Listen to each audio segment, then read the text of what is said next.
Hey guys, it's Shannon here. I don't know how this is going to go because I can't predict the future, but I thought maybe this might be helpful for other people.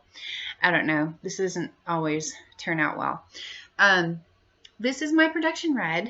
She's a beautiful girl, and you would think by looking at her when she's walking around in her little um, chicken yard that she has that she would be okay. But then you pick her up, she weighs nothing.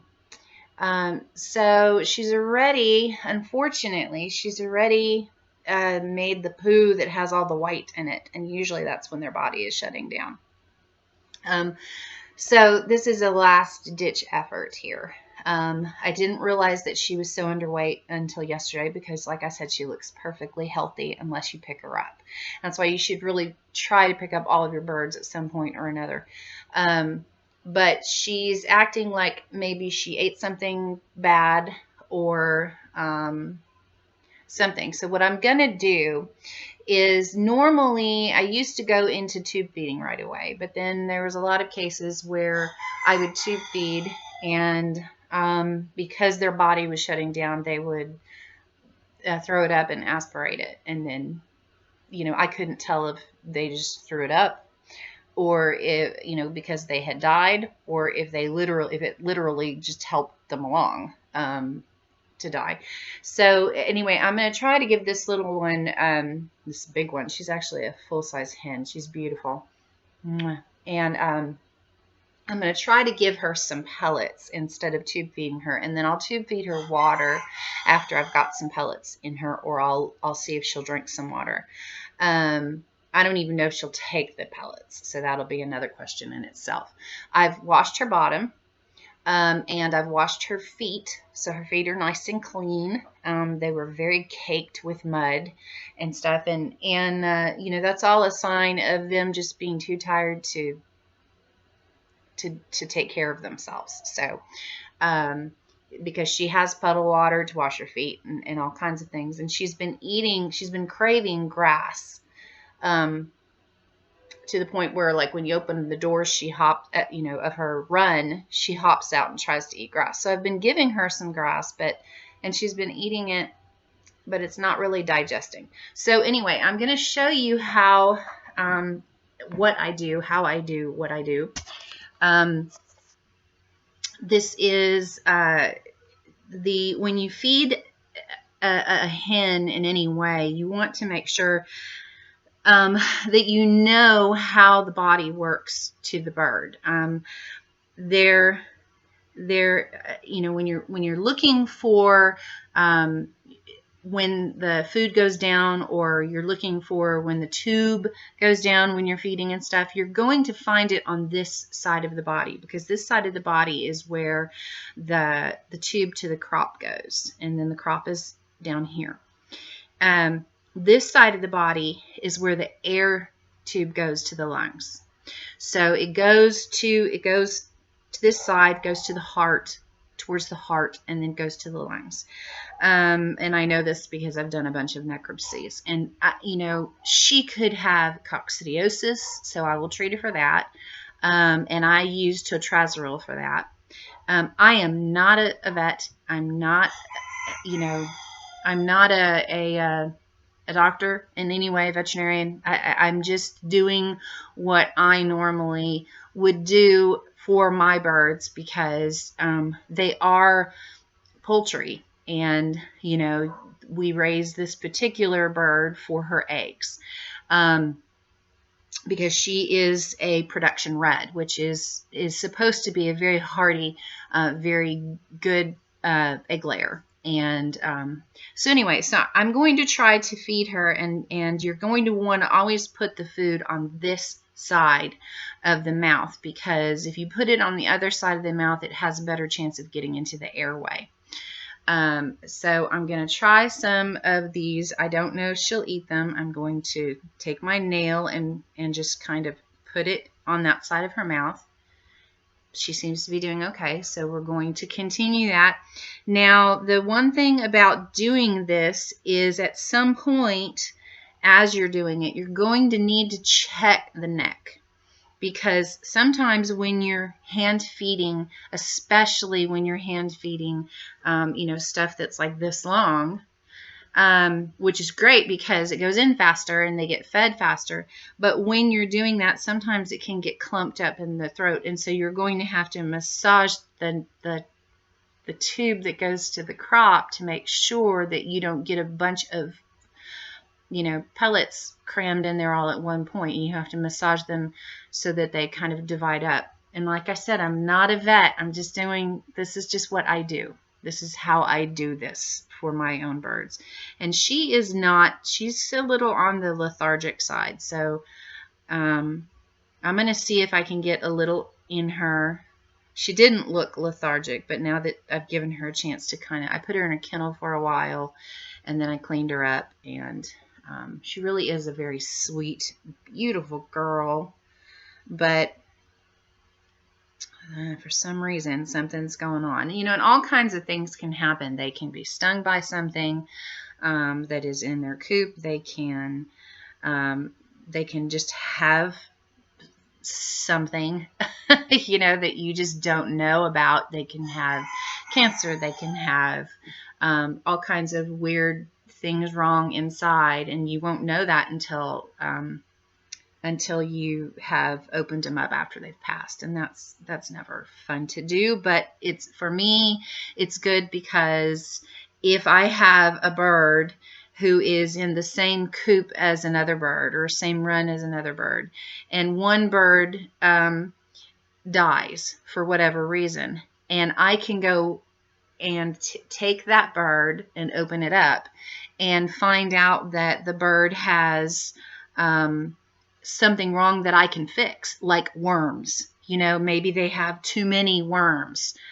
because it's very common for them to get worms. When they eat a worm, or when they eat a fly or a bug of any kind, they can get worm eggs in that particular food source, and then all of a sudden you've got worms in your chicken, and that's very, very common for chickens.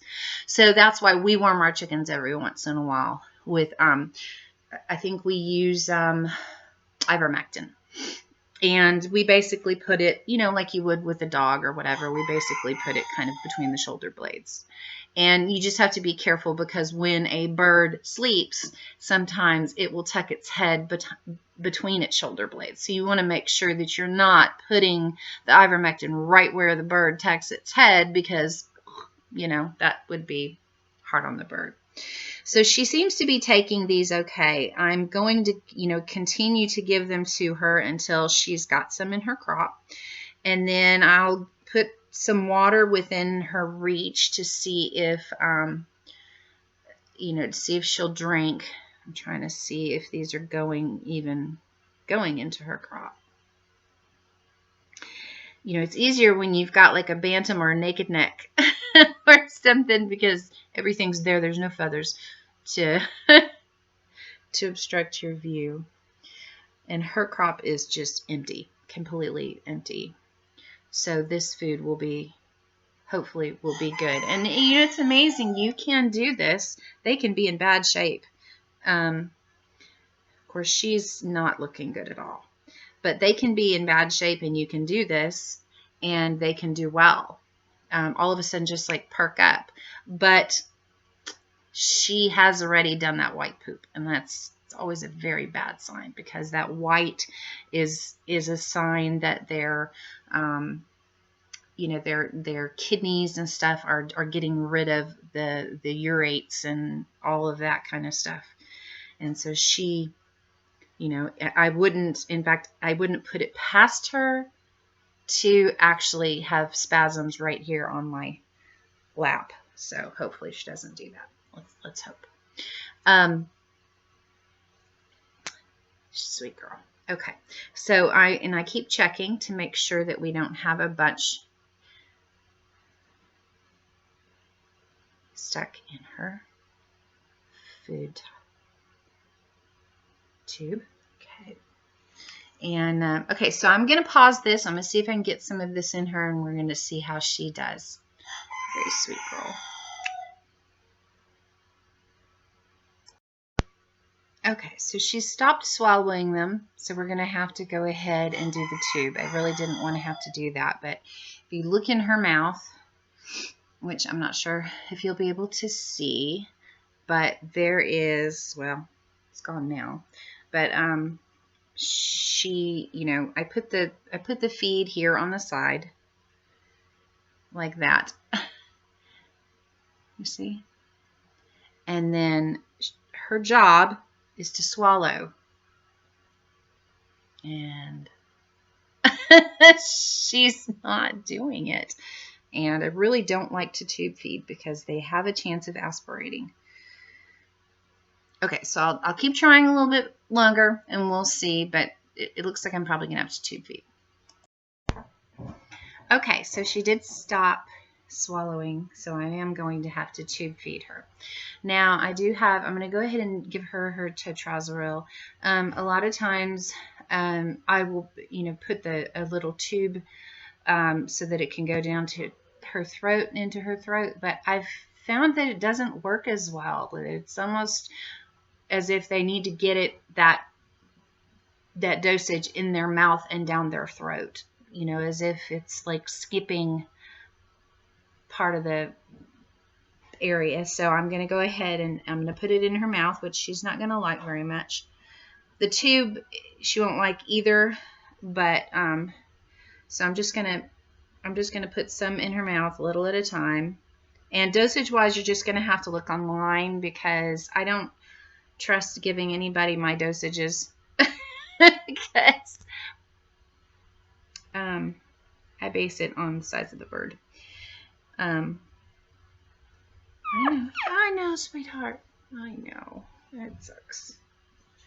But you can look online. You can get a lot of those dosages through some chicken sites like Backyard Chickens and stuff like that. They'll sometimes give you some dosages for different medications and stuff. So, but I'm trying to just give her a little at a time because I don't want her to aspirate. And like I said, again, you want to make sure that when you do all of this stuff, you always do it on their right side. Their right side is where all of their where their food tube is. So, okay, a little bit left, and then you're good. And then we're going to tube. Okay, you're good. Now, let's go ahead and get rid of this wet towel. We'll set you here. Now, I'm using a smaller tube feeder. A lot of times online, you're going to see the really, really huge tubes that they use, and that's really great. I use the big tubes, but they get stuck really easy, and even with these smaller ones, I take coconut oil, and I'll put it in the entrance and kind of like take my pinky and rub around, and then I'll put the stopper thing in, and then I'll go back and forth to make sure that the tube is really working well. And you have to do that with the big ones also, and then you have to clean them correctly right away, because if you leave them overnight or whatever, that rubber thing gets like too puffed up or whatever, and then your stuff is not working very well. And this is just a regular tube like you would get from like a fish tank type tube. And it's just a piece cut so that it can go down into the crop. So, because if you go just into the mouth, then they still have to swallow, and it has a chance of coming back up. So if you have a tube that's long enough, it goes all the way down into the crop, and you can get it all the way down into the crop, then there's nothing for them to swallow, and it just goes right into the stomach. Sometimes, and this is something that a lot of the things haven't shown me, but if you have a bird that has like no food in its crop, sometimes you have to burp the bird. I know that sounds really weird, but I have had to do that with my crossbeak. I have a crossbeak that we have to feed every once in a while, and I do have to burp him, because if I try to give him water or anything, food pellets go down fine, but if I try to give him water and he's got a crop full of air because he's been swallowing pellets or whatever, then that air when that water goes in, is going to come up behind the water. And the bird can burp up water and aspirate and stuff. So I've had that happen. And so I try really hard to make sure that the crop doesn't have air in it. But you also have to be careful, because when you do push on the crop to try to get the air to come up, you could be pushing liquids up. So you have to make sure it's air. I know, it's real weird, but if you're someone who's real familiar with birds, chickens, and dealing with them like this, you're going to understand what I'm saying. Okay, so we're going to go ahead, and a lot of times I like to just go ahead and pin the feet between my legs. That way they can't go anywhere. So like her feet are down there and they're pinned, so that I can go ahead and put this down into her mouth and crop. And that is should be fairly easy with her, because she's so lethargic. I'm going to watch for the feathers to move so that I make sure that it's going. You'll see the feathers kind of move a little bit, that it's going down into the crop area. And again, I would rather do this a couple of times than a big syringe and have the big syringe get stuck on me, because little syringes get stuck on you too. And you just don't want that thing getting stuck when you've got a tube in a chicken's throat. Okay, so I've got that down in her tummy, and I'm going to see if she has any excess air, which basically, sometimes you'll feel it. And what? No, you're fine. Sometimes you'll feel it, and she's like, "What are you doing?" There you go. That's a good burp. Okay, so now I'm going to go ahead, and this is the consistency that I have. It's gotten a little, it tends to get thicker as it sits. So I may have to add some water to this, because that consistency is a little, and I have my husband's kind of standing by in case I have to add water or something. Let's see if it goes in. It seems to be doing okay. Thank you, honey. Okay. Yeah. He's standing by as mine. And then always try to make sure that you get the air out of your syringe and tube, just in case, because you want to make sure that you don't add to the air that's in the crop. Okay. So we're going to go ahead and do this again. And like I said, if I was doing the big syringe, I would be giving her everything in one go. But the big syringes for me, I've had too many times where I have gotten, if you always go to this, hold on, I know, you don't like it. It's not a good feeling. They hate tubes. But always go to the side, and you'll see the tube go down into the crop. You'll see the feathers move. You'll see the tube go down in there. That's what you want. You do not want to go down into their air tube. They'll usually tell you. They'll fuss. Of course, she's fussing anyway, but okay, so we've got a little bit more food in there.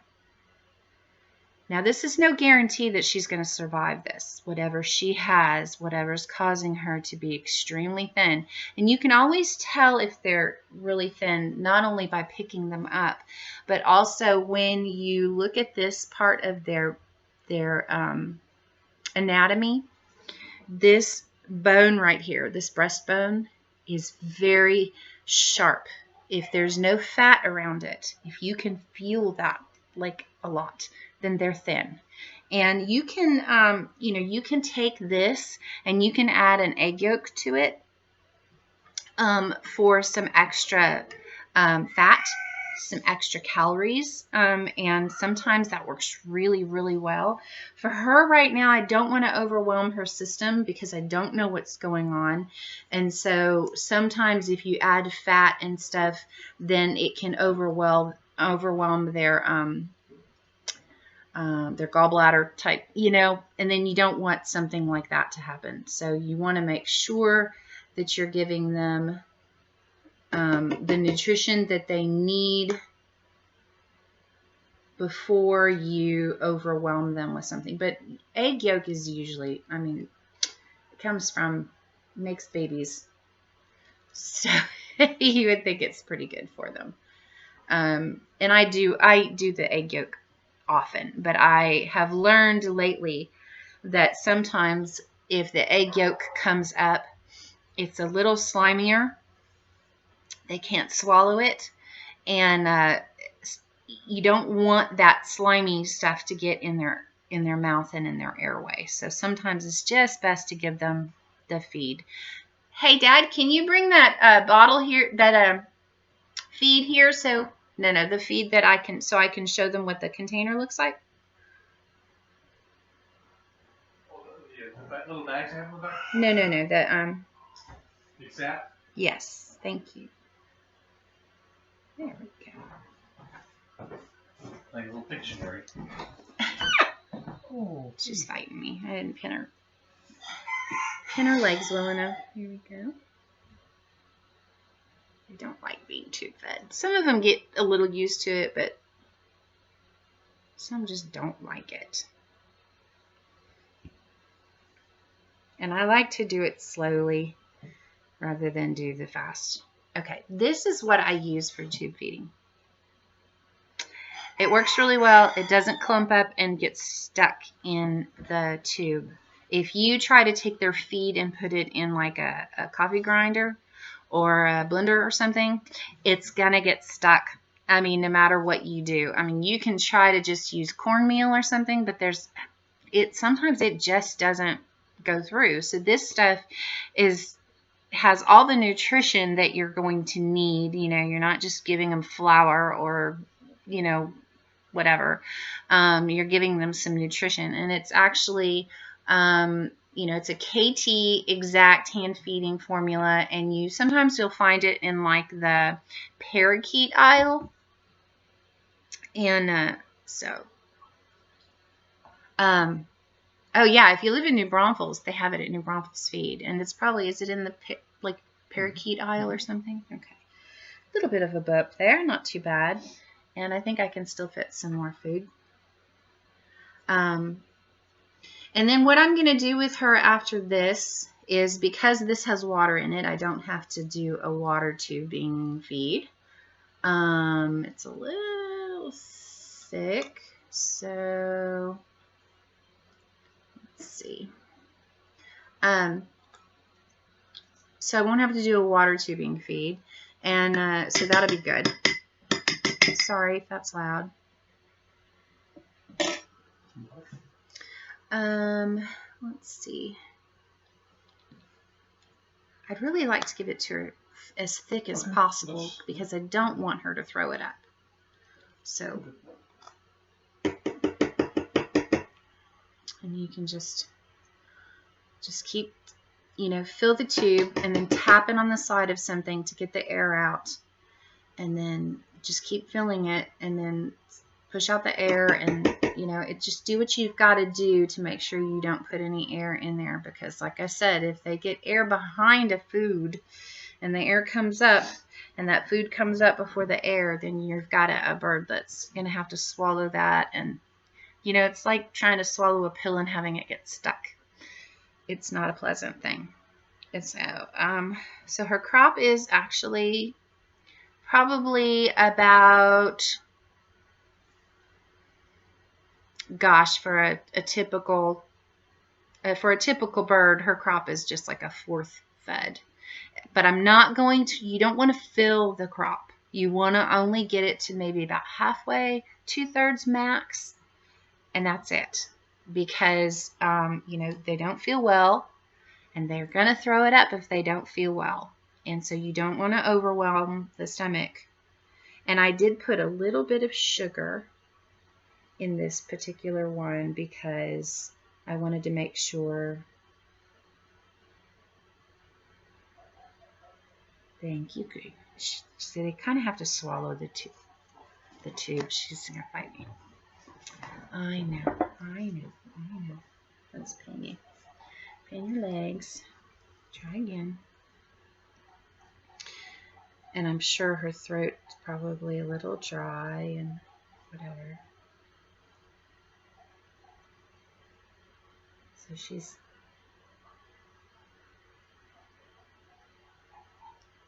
Sweetheart. Swallow the tube. There we go. Good girl. You're so sweet. Such a sweetheart. Now, see, I can make the tube go down easier if I put coconut oil on it each time. But, you know, that you have to have the coconut oil like sitting here, and you have to have it warm, and, you know, all that kind of stuff. Okay, we're probably at about a third full. I don't feel any air. Everything feels pretty mushy, so that's good. Let me see if I can do one more, and then that'll be it. It's like really, it's really thick.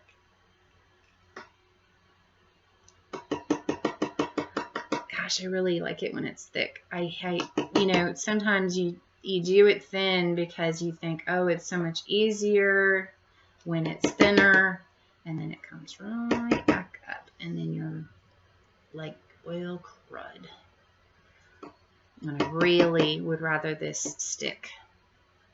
Now, if she doesn't make it, it would, at this point, if she doesn't make it, it would be probably within the next 24 hours. She's that lethargic. So this is the last ditch effort thing. And had I noticed ahead of time, I probably could have done a little bit more. We did yesterday, we noticed it yesterday, and so we put a bunch of different things in the coop to try to give her some different things to eat and things. And she looked like she was eating and trying to do stuff, but this morning it was obvious that she was not going to do anything at all.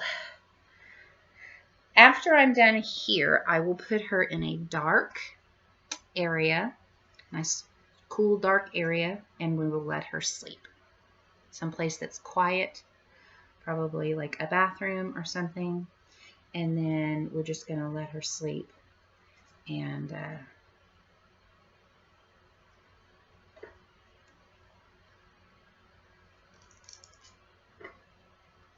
just let her kind of chill out and be done for the day. Okay, I think we're good. Now you probably can't see this, but this is her crop right here. And you'll probably see her perk up just a tiny bit because, like I said, I did put a little bit of sugar in. This is her crop right here. And it's probably maybe halfway full, maybe not. You know, I mean, they can fill it super, super huge, you know. But this is not super full. And that's all we're going to do for her. So she's got coccidiosis medicine in her.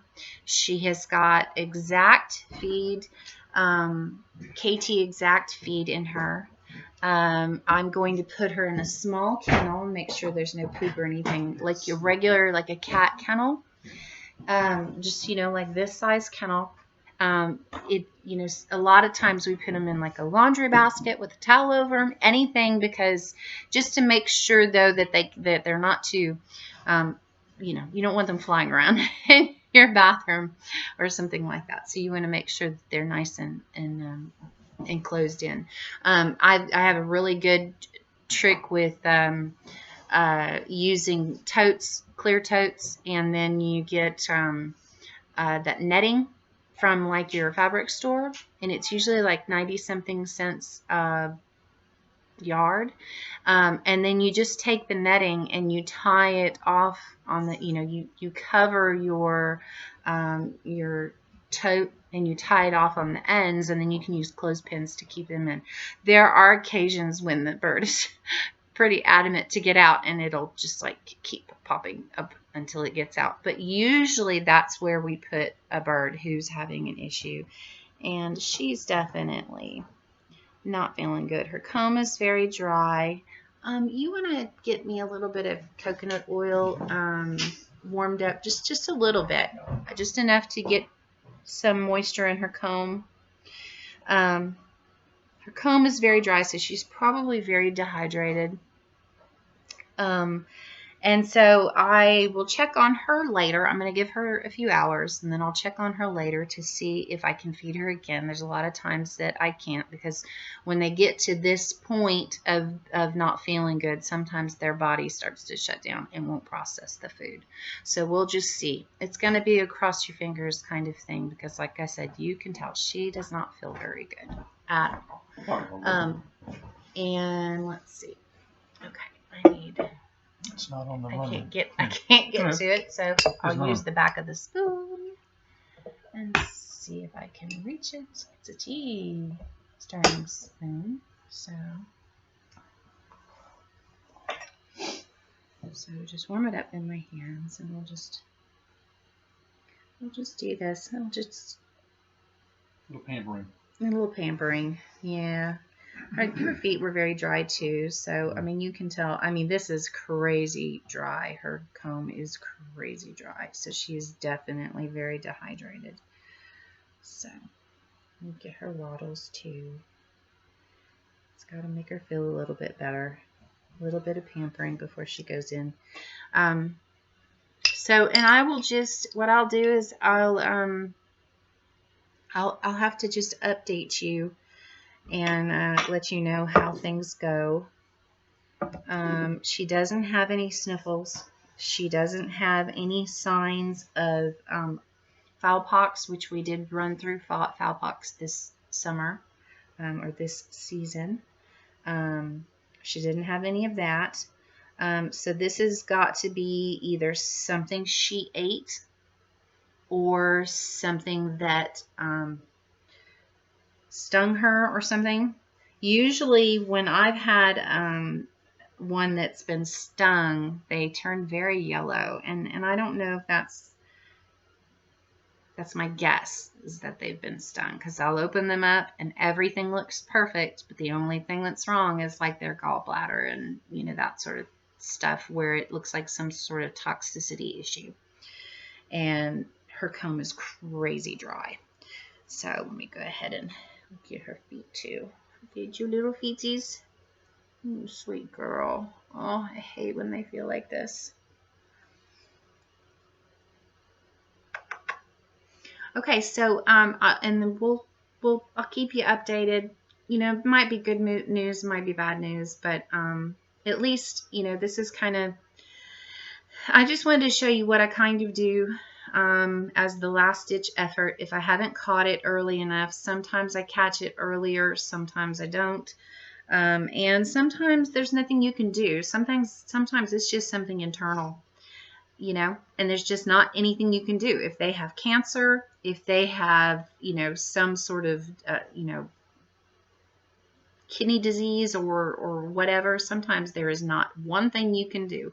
And to feed them is, to prolong it, is not a great idea if you know that they're not going to get better. So you just give it a try for a few days, see if they gain weight. I try to, I like to try to feed them twice a day, but sometimes their crop isn't empty. And you do not want to feed them if their crop is not empty, because it'll just come right back up. So, okay. Hopefully this helped y'all a little bit. And if you have any questions, you can, let me know. And y'all have a great day, and I'll keep you posted. Thanks. Bye.